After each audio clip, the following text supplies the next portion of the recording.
नमस्कार दोस्तों। बात करेंगे अपन सुश्रुत संहिता की बात करेंगे। और सुश्रुत संहिता में बात करें तो अपन पहले जो है इसका इंट्रोडक्शन अपन देखेंगे और उसके बाद जो है अपन सूत्र स्थान से शुरू करेंगे। ठीक है, तो सबसे पहले अपन देखें सुश्रुत संहिता का संक्षिप्त अध्ययन। तो इसमें सबसे पहले अपन थोड़ा इतिहास की बातें अपन देखते हैं कि सुश्रुत संहिता कैसे बनती है। तो अपन ने पहले जो चरक संहिता के बारे में अपन ने देखा था, तो एक अपन ने चीज़ देखी थी BDAI, बड़ाई से आप याद कर सकते हो कि सबसे पहले जो आयुर्वेद का अवतरण हुआ तो सबसे पहले ब्रह्मा जी ने जो है वो स्मरण किया। इसके बाद उन्होंने जो है ये अपना जो आयुर्वेद का ज्ञान है वो दक्ष प्रजापति को दिया। वहां से अश्विनों को, और अश्विनों से फिर इंद्र ने ग्रहण किया। अब इंद्र के बाद क्या है, दो संप्रदाय बन जाते हैं। ठीक है, तो अपन ने वहां बात की थी कि एक तो था आत्रेय संप्रदाय, कि यहाँ से जो है आचार्य जो भारद्वाज ऋषि जो थे इंद्र के पास आए थे, तो उन्होंने फिर जो आत्रेय संप्रदाय एक बनता है, इन्होंने आगे भारद्वाज ऋषि ने इनको ज्ञान दिया। और इधर जो है फिर इंद्र से जो धन्वंतरी थे वो ज्ञान लेने आए, तो ये एक दूसरा संप्रदाय बनता है धन्वंतरी संप्रदाय। अगर आत्रेय संप्रदाय की बात करें तो यहां पे काय चिकित्सा प्रधान थे। ठीक है, जिन्होंने अग्निवेश को ज्ञान दिया था। अग्निवेश आत्रेय के शिष्य हुए थे और यहां से जो है वो चरक संहिता बन गई थी। और इधर जो है धन्वंतरी संप्रदाय में धन्वंतरी के शिष्य हुए सुश्रुत, जो कि शल्य तंत्र प्रधान थे। तो इन्होंने क्या किया, इन्होंने सुश्रुत संहिता जनरेट की, सुश्रुत संहिता। ठीक है, तो ये थोड़ा कंपेरेटिव स्टडी जो है वो थोड़ा ध्यान में बिठा के रखें, काफी इंपॉर्टेंट रहता है।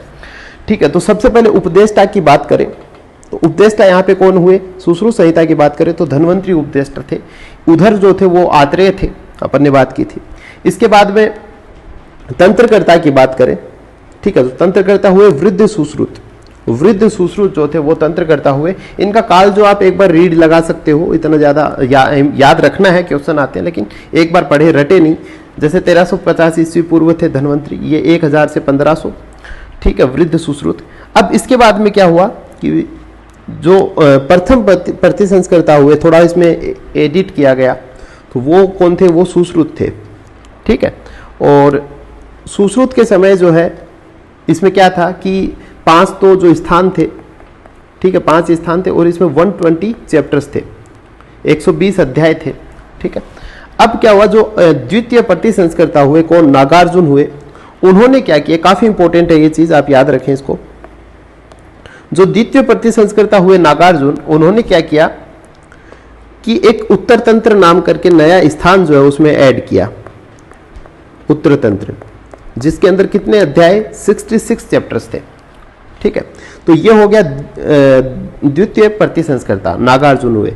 इनका एक क्वेश्चन आया हुआ है कि नागार्जुन का काल कौन सा था, तो 5वीं सदी में थे नागार्जुन। ठीक है, तो ये याद रखना आपको। इसके बाद अगला है पाठ शुद्धि। तो पाठ शुद्धि किसने की, पाठ शुद्धि की चंद्रट ने। ठीक है, किसने की, चंद्रट ने। तो चंद्रट जो है वो कौन सी, इनकी भी काल याद रखें अपन, तो 10वीं सदी। ठीक है, तो ये जो है पाठ शुद्धि से आप याद रखें, कोई चीज अपने को स्पष्ट नहीं आ रही हो तो उसको क्या करते हैं अपन, बार बार रटते हैं तो उसमें क्या होता है, अपनी शुद्धि होती है। तो यहां से इसको क्या कर सकते हैं अपन, याद कर सकते हैं। तो अपन ने ये 5 चीजें देखी। सबसे पहले उपदेष्टा कौन हुए, धन्वंतरी हुए। तंत्रकर्ता कौन हुए, वृद्ध सुश्रुत। प्रथम प्रतिसंस्कर्ता कौन हुए, सुश्रुत हुए। द्वितीय प्रतिसंस्कर्ता नागार्जुन हुए, इंपॉर्टेंट पॉइंट है। और पाठ शुद्धि किसने की, चंद्रट ने की। ठीक है, तो ये थोड़ी सी ये बड़ाई जो है ये याद रखें। और इधर जो है आत्रेय संप्रदाय हो गया और इधर धन्वंतरी संप्रदाय हो गया। इसके बाद अगली बात करें अपन नागार्जुन की, थोड़ी सी अगर अपन बात करें तो नागार्जुन कौन थे, उपांग हृदय के रचयिता थे। तो इसमें क्या होता है कि नाक को देख के क्या होता है, इसको याद रखने के लिए अपन रख सकते हैं कि नाक को देख के क्या होता है, हृदय जो है वो क्या करता है, कांप जाता है। तो ये क्या हो गया, नागार्जुन उपांग हृदय के रचयिता हो गए। इसके बाद थोड़ी सी बात अपन करें चंद्रट की, तो चंद्रट जो है वो कैसे हुए कि तीष्टाचार्य के पुत्र थे। ठीक है। अच्छा, चंद्रट की रचनाएं चिकित्सा कालिका और योग रत्न समुच्चय। और चंद्रट के काल की बात करें, अपन ने पहले भी देखा कि 10वीं सदी जो है इसका काल है। और नागार्जुन के काल की बात करें तो कौन सी है, 5वीं सदी, जो कि आया हुआ प्रश्न है, इंपॉर्टेंट। ठीक है, इसके बाद अपन अगला बिंदु देखेंगे।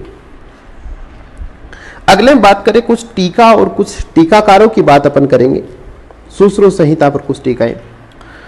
ठीक है, तो सबसे पहले बात करें न्याय चंद्रिका। ठीक है, जिसको वृत्त पंजिका भी बोलते हैं। इनके लेखक कौन थे, टीकाकार कौन थे, गयदास। गयदास का काल जो है वो याद रखें, 10वीं सदी।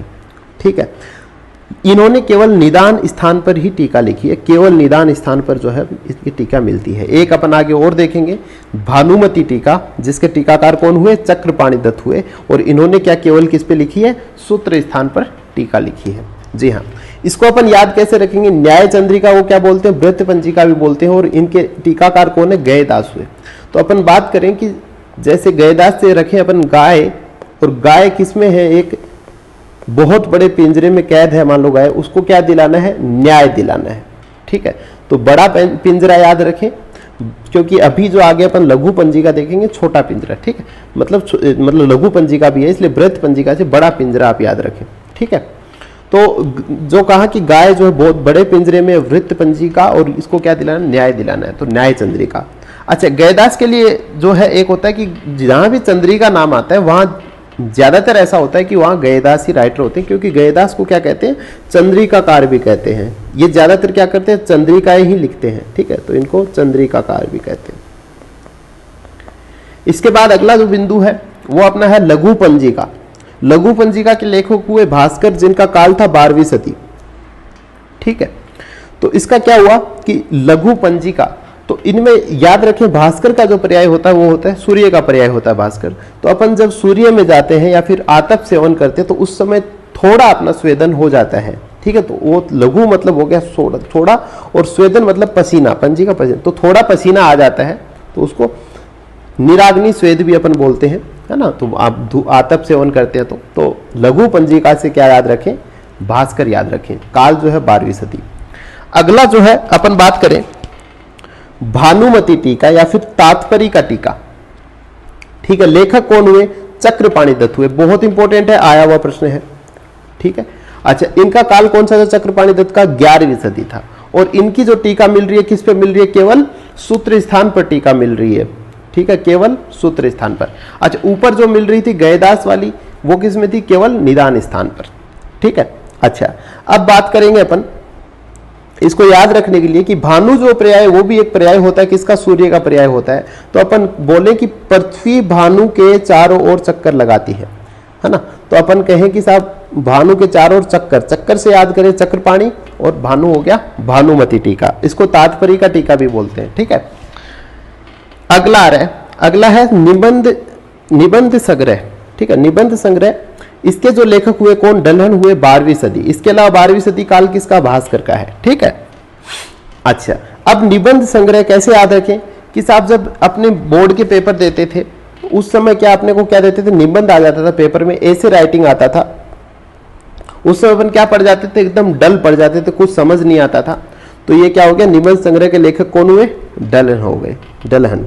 ठीक है, अच्छा, अगला जो है यह है सुश्रुतार्थ संदीपन। सुश्रुतार्थ संदीपन, और इसके लेखक कौन हुए, हाराण चंद्र। काल कौन सा, 20वीं सदी। ठीक है, अब साहब ये जो है सुश्रुतार्थ संदीपन कैसे याद रखें कि दीपन यहां पे लिखा है, दीपन पकड़े। दीपन से क्या अपन समझे कि दीपन कब करवाते हैं, किसका करवाते हैं, दीपन करवाते हैं वो जिसकी जठराग्नि दुर्बल पड़ गई हो, हार चुका हो, जो हारा हुआ व्यक्ति हो, उसका क्या करवाते हैं अपन, दीपन करवाते हैं। तो सुश्रुतार्थ संदीपन किसका हो गया, हाराण चंद्र का। तो ये जो है ये टीका है, और भी है लेकिन ये बहुत इंपॉर्टेंट है, ये तो आप याद रख ही ले, है ना। तो देखें सबसे पहले न्याय चंद्रिका, वृत्त पंजिका किसकी हुई, गयदास की। इनको चंद्रिकाकार भी कहा जाता है। ठीक है, इसकी जो टीका है वो केवल किस पे मिलती है, निदान स्थान पे मिलती है। दूसरा कौन है, लघु पंजिका। ठीक है, तो भास्कर के सामने आते थोड़ा बहुत पसीना आ जाता है, तो क्या हो गया, लघु पंजिका। काल जो है 12वीं सदी। इसके अलावा 12वीं सदी कौन, डलहन हो गए। नेक्स्ट है भानुमति टीका, पृथ्वी भानु के चारों ओर चक्कर लगाती है, चक्कर से कौन हो गया, चक्रपाणि दत्त। काल कौन सा है, 11वीं सदी। केवल किस पे है, सूत्र स्थान पर उपलब्ध है। अगला है सुश्रुतार्थ, सॉरी निबंध संग्रह हो गया। तो निबंध संग्रह में कौन है, डलहन हुए। अच्छा, निबंध जब आता है तो अपन क्या पढ़ जाते हैं, डल पढ़ जाते हैं, ठीक है, तो ये हो गया डलहन। सुश्रुतार्थ संदीपन से दीपन ले, दीपन किसका करवाते हैं, हारे हुए का करवाते हैं, तो ये क्या हो गया, हारान चंद्र, ठीक है। तो ये 5 जो टीका है ये आप अवश्य याद रखें। इसके बाद थोड़ी और अपन देखते हैं हिंदी टीकाएं, अगर अपन थोड़ी सी देखें हिंदी टीकाएं, हिंदी टीकाओं में सबसे पहले अपन बात करें आयुर्वेद रहस्य दीपिका, बहुत महत्वपूर्ण है। आयुर्वेद रहस्य दीपिका बहुत ज्यादा इंपॉर्टेंट है। किसने लिखी है, भास्कर गोविंद घाणेकर। भास्कर गोविंद घाणेकर के बारे में अगर आपने किताबों में देखा हो तो ये ऐसे थे जिन्होंने एमबीबीएस भी की हुई है, और एमबीबीएस करने के बाद में इन्होंने क्या किया, बीएमएस की।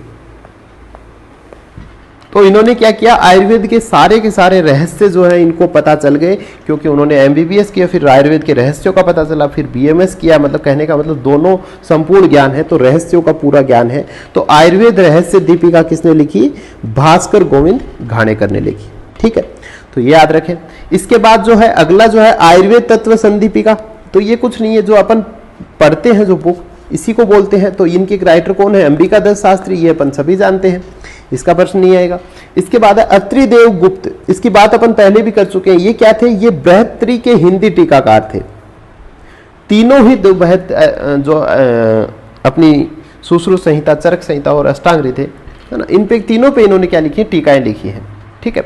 इसके बाद जो है अत्रि, यहां से त्रि से याद रखें तीनों, ठीक है, अत्रिदेव से त्रि से तीनों याद रख सकते हो। अच्छा, इसके बाद अगर बात करें अपन बृहत्त्री के संस्कृत टीकाकार कौन थे, चलो ये कौन थे, अत्रिदेव कौन थे, हिंदी टीकाकार थे। बृहत्त्री के संस्कृत टीकाकार कौन हुए, जेजेट हुए, ठीक है। जेजेट की अपने बात की थी, चरक संहिता के चरक संहिता का परिचय अपन पढ़ रहे थे, उस समय भी उनकी टीकाओं में भी जेजेट का नाम आया था। इसके बाद अपन बात करेंगे